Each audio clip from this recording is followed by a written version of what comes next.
Hello darlings, Srikakulam పద్ధతులు సిరీస్లో part 5 haldi. పద్ధతులు అని చెప్పుకోలేము, కానీ ఇప్పుడు వచ్చిన ట్రెండ్ అని అయితే చెప్పుకోవచ్చు. మరి ఈ ట్రెండ్ వచ్చాక మనం ఫాలో అవ్వకుండా ఉంటామా?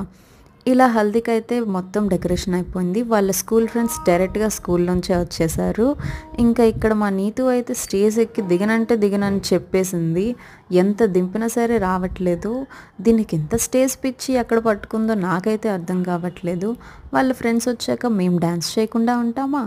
మేము కూడా ఒక 2 స్టెప్పులు వేసేసాము. ఈ పొట్టి పిల్ల ఉందే, చాలా గట్టి పిల్ల, డ్యాన్స్ రాదు రాదు అంటూనే ఇరగా తీసేసింది డ్యాన్సు. ఇలా డ్యాన్సులు వేసి అలసిపోయాక హల్దీ అయితే స్టార్ట్ చేసేసాము. అందరూ చేతులకి పసుపు రాసుకొని రెడీగా ఉన్నారు. మా కీర్తి పాప అయితే స్పెట్స్ అయితే వదలని చెప్పేసింది. అందరూ చేతులకి హల్దీ పూసుకొని ఫోటోలకి ఫోజులు ఇవ్వడానికి రెడీగా ఉన్నారు. అలానే ఫోటోలు ఫోజులు కూడా ఇచ్చేసాము. ఇంకా తర్వాత అందరూ 1 by 1 వచ్చి ఇలా చెంబుతో నీళ్ళైతే వేసేసారు. పాపం బిడ్డ చలికి వణికిపోతున్నా తగ్గేదేలే అంటూ కూర్చొని ఉంది. తర్వాత నన్ను తడిపితే నేను ఊరుకుంటానా అని కీర్తి అందరినీ తడిపేసింది. నేనైతే తప్పించుకుంటూ తిరుగుతున్నాను. కీర్తి పాప నన్ను చూసేసింది. చూసి అక్క డ్యాన్స్ చేద్దాం రా, నేను నిన్ను తడపను అని చెప్పింది.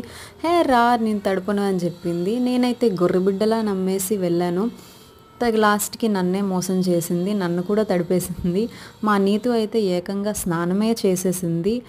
ఇంకా కానీలే ఏముంది అనేసి వదిలేసి 2 స్టెప్పులు అయితే వేసేసాము.